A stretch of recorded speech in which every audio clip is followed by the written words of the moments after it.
गोपाळ कुलकर्णी माध्यम वृत्तमध्ये आपलं स्वागत आहे। आज आपण आलेलो आहोत लातूर जिल्ह्यातील औसा तालुक्यातील खुंटेगाव येथे। खुंटेगाव येथे कामधेनू हा उद्योग त्यांनी चालू केलेला आहे। त्याच्या संचालिका आहेत मोहिनी कोल्हे। मोहिनी कोल्हे या 35 वर्षीय महिलेने हा गृह उद्योग सुरू केलेला आहे। जवळपास 10 वर्ष झाले ना बहिणी? 10 वर्षापासून त्यांनी कामधेनू हा प्रकल्प सुरू केलेला आहे। आणि वैशिष्ट्य म्हणजे की कुठल्याही पद्धतीचं रासायनिक खत न वापरता त्यांनी हा गुळ उद्योग केलेला आहे। तो सेंद्रिय खत ह्याच्यावर सेंद्रिय खताचा वापर करून, त्यामुळे त्यांच्या गुळाला सर्वदूर मागणी असते। अशा या त्यांच्या कामधेनू उद्योग समूहाबद्दल आज आपण त्यांच्याशी बातचीत करूया। नमस्कार मॅडम। नमस्कार। माध्यम वृत्तामध्ये आपलं मनापासून स्वागत आहे। माझं नाव मोहिनी एकनाथ कोल्हे। आम्ही सुरुवातीला रासायनिक पद्धतीने शेती करत होतो, पण मनाव तसं उत्पन्न भेटत नव्हतं। उत्पन्न भेटलं तर खर्चात वाढ असल्यामुळं आम्हाला शेवटी काही शिल्लक राहत नव्हतं। त्याच्यामुळे आम्ही सेंद्रिय पद्धतीनं शेती करायचं असं ठरवलं। सेंद्रिय पद्धतीनं शेती करत असताना आम्ही वेगवेगळ्या प्रकारचे खतं, जीवामृत आहे, तशपर्णी अर्क आहे, निमास्त्र आहे, ब्रह्मास्त्र आहे, अशा प्रकारचे अर्क तयार करून आणि कोंबडी खत, सेंद्रिय पद्धतीमध्ये आहे आपलं गांडूळ खत आहे, शेणखत आहे, याचा वापर करून आम्ही शेती करायला सुरुवात केली। सुरुवातीला आम्ही ऊसाचंच उत्पन्न घेतलं। ऊसाचं उत्पन्न घेऊन गुऱ्हाळ करायचं ठरवलं आणि एक छोटासा उद्योग उभारला। आणि त्यामध्ये आम्ही विविध प्रकारचे ढेप बनवून विकायला सुरुवात केली। त्यामध्ये गुळ पावडर आहे, किलोच्या, 10 किलोच्या, 5 किलोच्या ढेपी आणि काकवी गुळ पावडर या आणि छोट्या छोट्या वड्या 5 ग्रॅमच्या, अशा पद्धतीने आम्ही विकायला सुरुवात केली। अशा पद्धतीने विकत असताना आम्हाला लेबलिंग पॅकेजिंगची काहीच माहिती नसल्यामुळं आम्ही तसंच विकत होतो। पण मला SSP संस्थेमार्फत ट्रेनिंग दिली गेली की तुम्ही लेबलिंग कशा पद्धतीने केली पाहिजे, पॅकेजिंग कशा पद्धतीने केली पाहिजे, हे सगळं शिकून पुन्हा आम्ही लेबलिंग पॅकेजिंग करून विकायला सुरुवात केली। आम्ही आमच्या उद्योगाला कामधेनू असं नाव दिलेलं आहे। जीवामृत म्हणजे काय असतं ते? जीवामृत म्हणजे काय, कसं बनवतात ते? जीवामृत म्हणजे हे गोमूत्र, शेण आणि बेसन पीठ, गूळ, वडाच्या झाडाखालची माती घेऊन हे बनवलं जातं। आणि यामध्ये वडाच्या झाडाखालच्या मातीमध्ये जीवाणूंचं प्रमाण जास्त असतं, म्हणून यामध्ये आपल्याला वडाच्या झाडाखालची माती वापरायची, कारण की आपल्या जमिनीत जी घटक कमी होत चाललेले आहेत जीवाणू सारखे, ते वाढवण्यासाठी आपल्याला जीव अमृताचा उपयोग होईल। अच्छा, आता मला सांगा की हे तुमचं गुळ सेंद्रिय पद्धतीचा गुळ बनवतात तुम्ही 1 किलोपासून 5 किलो 10 किलो पर्यंत। हो। आणि गुळाचा चहा जे बनवला जातो त्याची पावडर देखील बनवतात। हो। आणि अजून मला वाटतं तुम्ही हळद पावडर पण तयार केली। आम्ही हळद पावडर पण लेबलिंग पॅकेजिंग करून विकायला सुरुवात केली। परत डाळी विविध प्रकारच्या, त्या पण आम्ही पॅकेजिंग लेबलिंग करून पण विकायला सुरुवात केली। त्या पण चांगल्या प्रकारचा आम्हाला त्याला पण भाव भेटलेला आहे। अच्छा, तर या तुमच्या गुळाला मागणी कशी आहे आणि कुठून कुठून येतो लोक? आमच्या गुळाला खूप मोठ्या प्रमाणात मागणी आहे। लातूर अगोदर सुरुवातीला आमच्यापासून लातूर पासून पुणे, मुंबई, मध्य प्रदेश, परत अमेरिका, अशा ठिकाणी आमचे असं गुळ पावडर, गुळाच्या ढिपी, सर्व प्रकारचे हे आमचे प्रोडक्ट विकले जातात। म्हणजे हे तुमचा गुळ 7 समुद्रापलीकडे गेलेला आहे। वा वा, याबद्दल तुमचं अभिनंदन आहे। थँक्यू। आणि एकंदर तुम्ही शेती तुम्हाला 3-3.5 एकर आहे ना? हो। तर या 3.5 एकर शेतीमध्ये तुम्हाला किती उत्पन्न मिळतं गुळाचं? आम्हाला गुळाचं, आमची ऊसाचं क्षेत्र आहे 3 एकर आणि हळदीचं क्षेत्र आहे अर्धा एकर। तर आम्हाला हळदीपासून 2 लाख 2.5 लाखाचं उत्पन्न भेटतं आणि गुळापासून आम्हाला 4 ते 4.5 लाखापर्यंत उत्पन्न भेटतं। वा, आता मला सांगा की महिला म्हणून तुम्हाला काही सुरुवातीच्या वेळेस त्रास झाला का? कारण काय, शेती म्हणजे फक्त पुरुषांनी करायची अशी परंपरा आहे आपल्याकडे। खूप अडचणी आल्या। मला बाहेर ट्रेनिंगला जावं लागत होतं, पण इथल्या मजुरांचं सगळं कामाचं नियोजन लावून मला बाहेर जावं लागत होतं आणि ट्रेनिंग घेऊन पुन्हा आपल्या शेतामध्ये त्याचा उपयोग केला जातो। म्हणजे पहिल्यांदा ज्यावेळेस तुम्ही एकदम धाडस केलात त्यावेळेस तुम्हाला काय अशी मनात भीती धाकधूक होती का? हो ना, माझ्या मनामध्ये भीती होती. मला कसलंच बाहेर निघून माहित नव्हतं. मी फक्त घर आणि शेत असं मी केलेली होती. पण मला असं समजलं की आमच्या SSP संस्थेमार्फत आम्हाला असं समजलं की तुम्ही जर उद्योजिका महिला असाल तर अशा वेगवेगळ्या ट्रेनिंगमध्ये या, ट्रेनिंग घ्या आणि तुम्हाला पॅकेजिंग लेबलिंग कशी करायची, बोलण्याचं धाडस पण येईल, त्यासाठी आम्हाला ट्रेनिंग दिली जाते. आता तुमचा ज्यावेळेस कष्टातला गुळ तुमचा 7 समुद्रापलीकडे अमेरिकेत गेला, तर तो अनुभव कसा आहे, म्हणजे कसा गेला, म्हणजे त्याचा थोडं रंजक माहिती काही सांगा आम्हाला, की कुणी त्याला मार्केटिंग करून दिलं तुम्हाला? मार्केटिंग सुरुवातीला आमच्या गावातून 1-2 मुली आहेत अमेरिकेला. त्या मुलीच्या आईवडिलांनी त्यांना दिला. त्यांना चव बघून आणि त्याचं ते टिकण्यासाठी पण चांगलं आहे हे बघून त्या दुसऱ्या पण ग्राहकांनी आम्हाला मागणी केली. वा, तर तुम्हाला सुरुवातीला काय वाटलं? आनंद वाटला असेल एकदम? खूप आनंद वाटला आम्हाला. मला तर आनंद वाटलाच, पण ग्राहकाच्या चेहऱ्यावरचा आनंद पाहून सुद्धा आम्हाला खूप आनंद वाटते. अच्छा, या व्यतिरिक्त तुम्ही हळद पण घेतली ना? हो, हळद पण घेतली. तर ते हळदीचं कसं काय उत्पन्न कसं येतं तुम्हाला? हळदीचं उत्पन्न अगोदर आम्ही अर्धा एकरची हळद घेतली होती. अर्धा एकरची हळद 1 वर्ष हळद निघाल्यानंतर आम्ही मार्केटला नेणार होतो. पण ग्राहकांनी सांगितलं की तुम्ही ह्याचं पावडर जर करून विकलं तर तुम्हाला चांगल्या प्रकारचा भाव भेटेल असं सांगितल्यामुळे आम्ही पावडर पण करून विकायला सुरुवात केली. आणि आता हे तुम्हाला तुमच्या उद्योगामध्ये तुमचे पती, मुलगा आणि कुणाकुणाचं घरातलं सहकार्य मिळतं तुम्हाला? माझ्या पतीला खूप आवड होती. माझ्या पतींना खूप आवड होती सुरुवातीपासून सेंद्रिय शेती करण्याची. पण मला कुठल्याच प्रकारची माहिती नव्हती. पण मला SSP संस्थेमार्फत ट्रेनिंग दिल्यामुळे मला सगळी माहिती झाली. त्यांनी जी सांगत होती ती मी करत राहिले. पण मला SSP संस्थेमार्फत बोलणं सगळं शिकायला मिळालं. अच्छा, आणि आता ज्यावेळेस तुमचा या कामधेनू उद्योग समूहानं मूर्त स्वरूप केलेलं आहे, नाव झालेलं आहे तुमचं पूर्ण जिल्ह्यात नाही ते बाहेर देखील, तर या निमित्तानं तुम्ही समस्त महिलांना काय आवाहन करणार आहात? म्हणजे महिलांनी या उद्योगामध्ये पडावं, महिलांनी शेतीमध्ये पडू नये असं सांगितलं जातं. शेती म्हणजे फार कष्टाची, पुरुषांनीच करायला पाहिजे, तर त्यांना काय सांगणार? मी सांगू इच्छिते महिलांनी अवश्य सेंद्रिय शेती केलं तर सेंद्रिय शेतीच करावं. कारण की जे हे आजार वाढत चाललेले आहेत आपल्या शरीरावर, जे होणारा परिणाम आहे तो पण कमी होईल आणि खर्च जी होणार आहे ती पण कमी होईल. यासाठी मी महिलांना सांगेन की अशी सेंद्रिय पद्धतीने शेती करा आणि असे प्रोडक्ट त्याला तुमच्या मागणी पण येईल असं मी त्यांना सांगेन. वा, धन्यवाद मॅडम.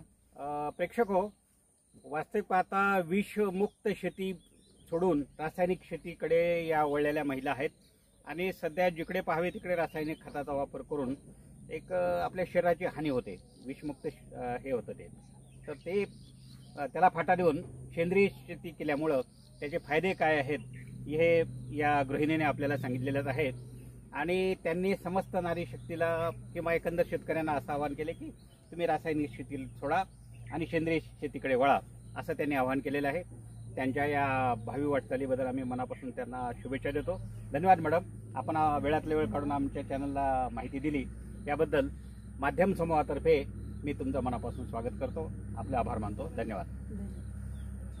तर या होत्या कोल्हे मॅडम. कोल्हे मॅडमने आता हे त्यांची संघर्ष गाथा, यशोगाथा, सक्सेस स्टोरी आपल्याला सांगितलेली आहे.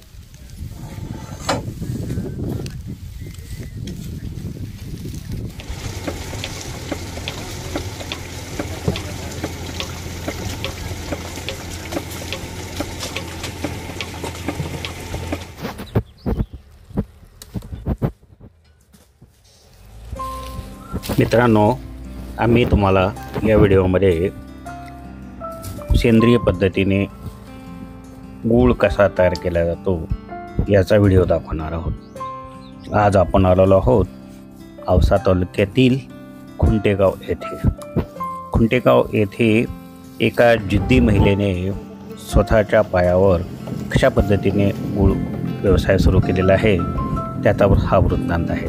सुरुवातीला चरख्यामध्ये अशा पद्धतीने उसाचा रस काढला जातो.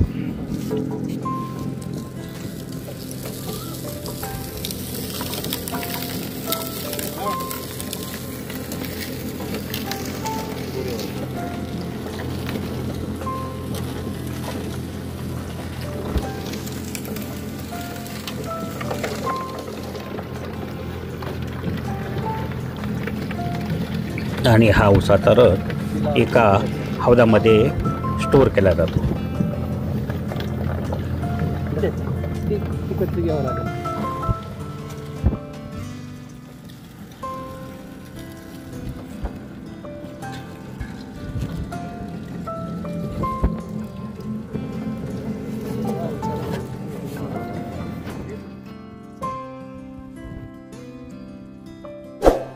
यानंतर अशा पद्धतीने प्रक्रिया सुरू होते. एका कढईमध्ये मोठ्या ऊस विशिष्ट तापमानामध्ये तापवला जातो आणि रस उकळताना वर आलेल्या मळीचा तवंग काढून अशा पद्धतीने टाकला जातो.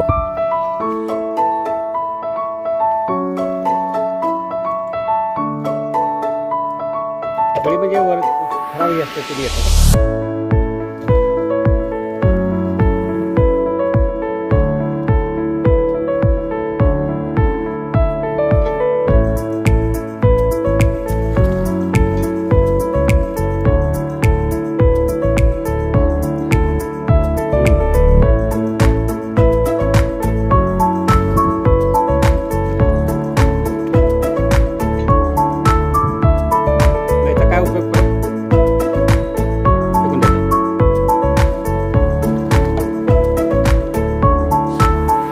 रस उकळताना वर आलेल्या मळीचा तवंग एका डब्यामध्ये साठवला जातो आणि हा तवंग काढून टाकला जातो.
याला चुलवण असे म्हणतात. म्हणजे ज्यावेळी कढईमध्ये विशिष्ट तापमानामध्ये उर्वस तापवला जातो त्यावेळी बाहेर चुलनामधनं असा धूर बाहेर पडतो.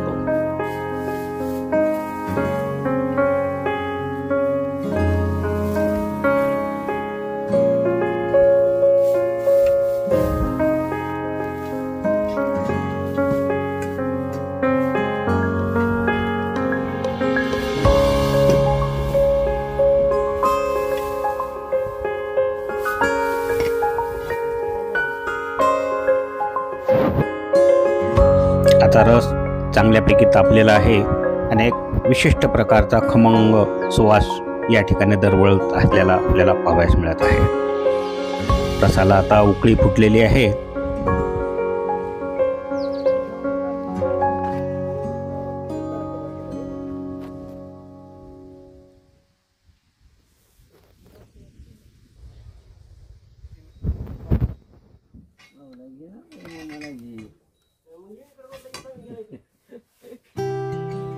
हे आहेत गुळवे. ते कढईमध्ये ऊसाचा रस खालीवरी करून तो कशा पद्धतीने तयार होतो हे आजमावून पाहत आहेत.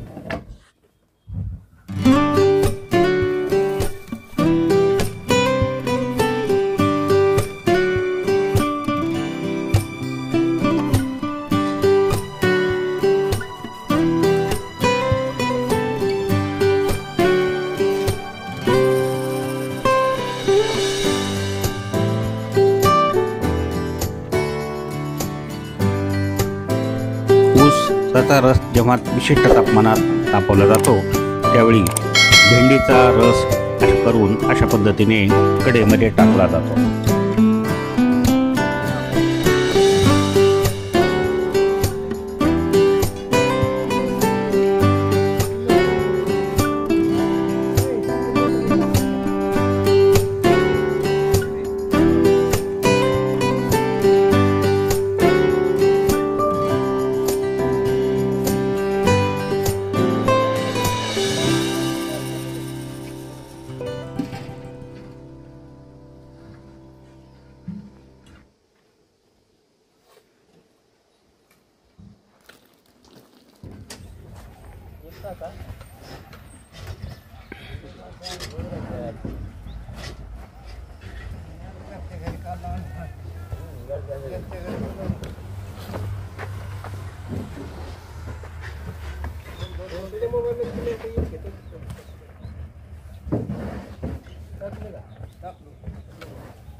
गुळाची ही अंतिम प्रक्रिया सुरू झालेली आहे.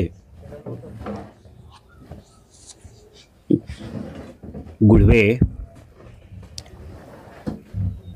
विशिष्ट पद्धतीने रसाला खालीवरी करून गुळ तयार झालेला आहे की नाही हे आजमावून पाहत आहेत.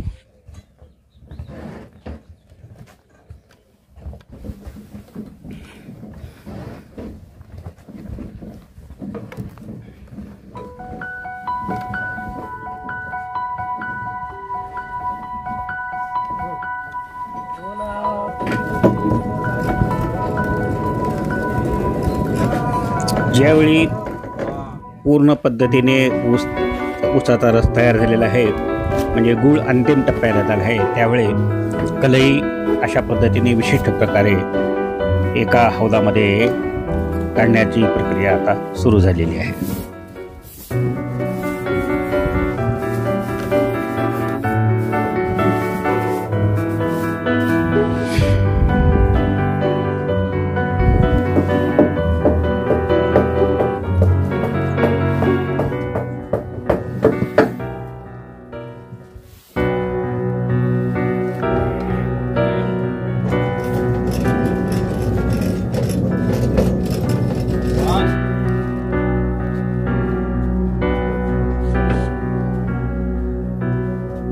आता या ठिकाणी हौदामध्ये तयार झालेला गुळाचा रस ओतला जात आहे.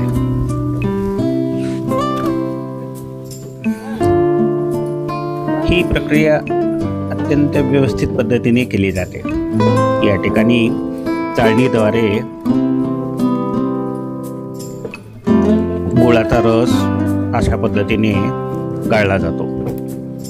अत्यंत स्वच्छता यावेळी पाळली जाते. पिवळा धमक असा रंग या वेळी आपल्याला पाहावयास मिळत आहे.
आपण पाहत आहात, याला म्हणतात काकवी, म्हणजे ऊसाचा पाक देखील याला म्हणतात.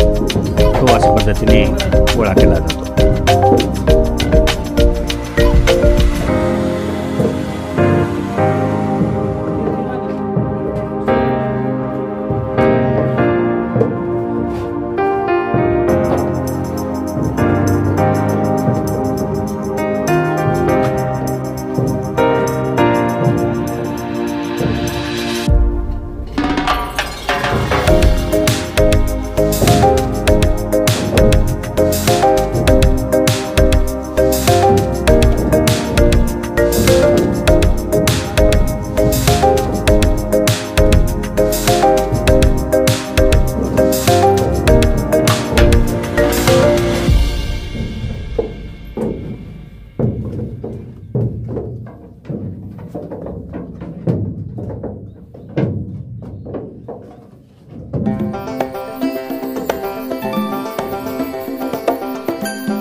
हा घट्ट झालेला रस थंड करण्यासाठी गुळवे अशा पद्धतीने प्रक्रिया सुरू करतात.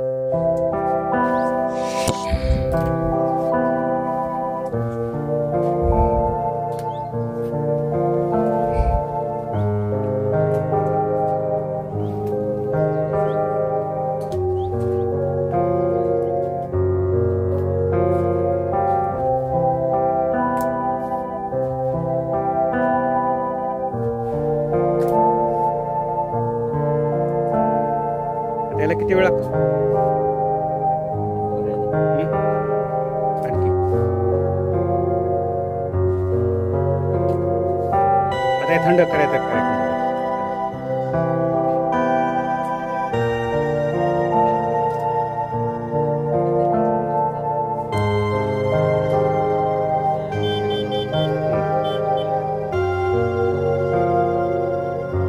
ते आपोआप गार झालं तर घट्ट होतात.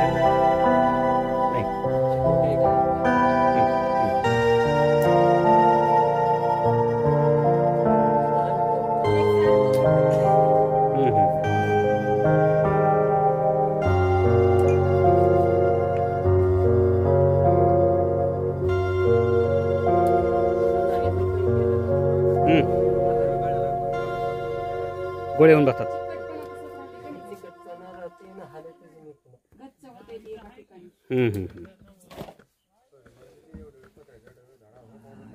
इतकं घट्ट होतंय,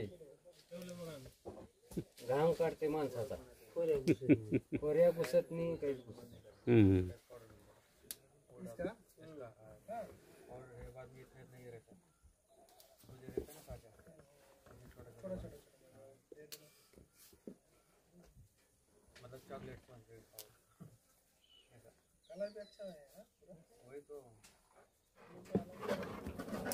गूळ बनण्याची ही आता अंतिम प्रक्रिया सुरू झालेली आहे.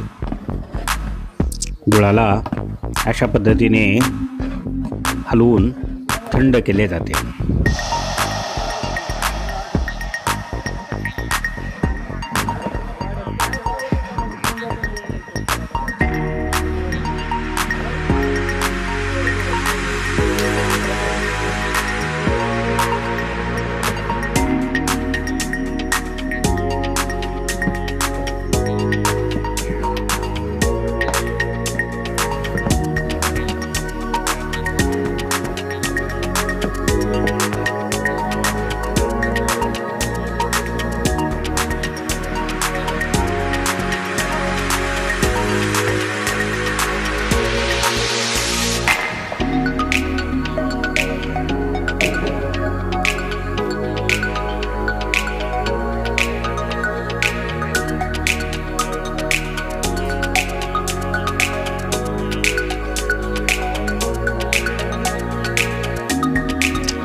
गूळ ज्यावेळी थंड होतो त्यावेळी तो अशा वेगवेगळ्या भांड्यामध्ये 1 किलो 5 किलो किंवा अशाच्या कलईमध्ये तो तयार करून त्याच्या गुळाच्या ढेप्या तयार केल्या जातात. ते काय क्यूब तयार करतात का?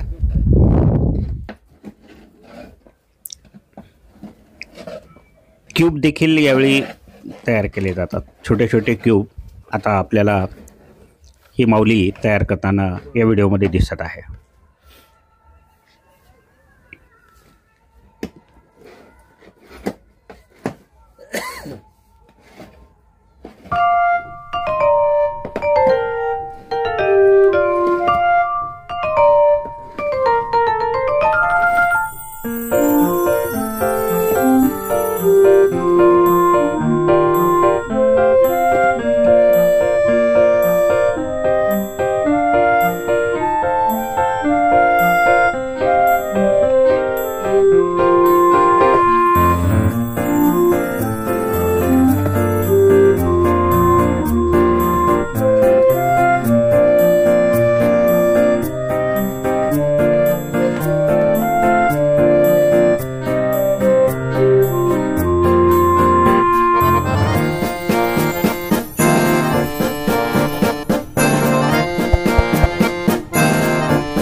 आणि 1 किलोच्या साच्यामध्ये अशा पद्धतीने गूळ भरवला जातो आणि 1-1 किलोच्या ढेपा या तयार केल्या जातात.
एक किलो बरोबरच 5 किलोच्या साच्यामध्ये देखील गुळाच्या ढेप्या तयार केल्या जात आहेत. भारताच्या अनेक ठिकाणी आजही पारंपरिक पद्धतीने गूळ तयार केला जातो. तर ही सेंद्रिय गूळ तयार करण्याची पद्धत आम्ही तुम्हाला या व्हिडिओमध्ये दाखवलेली आहे. तुम्हाला नक्कीच हा व्हिडिओ आवडलेला असेल. हा व्हिडिओ आपल्याला आवडला या व्हिडिओला लाईक, शेअर आणि सबस्क्राईब करा. धन्यवाद.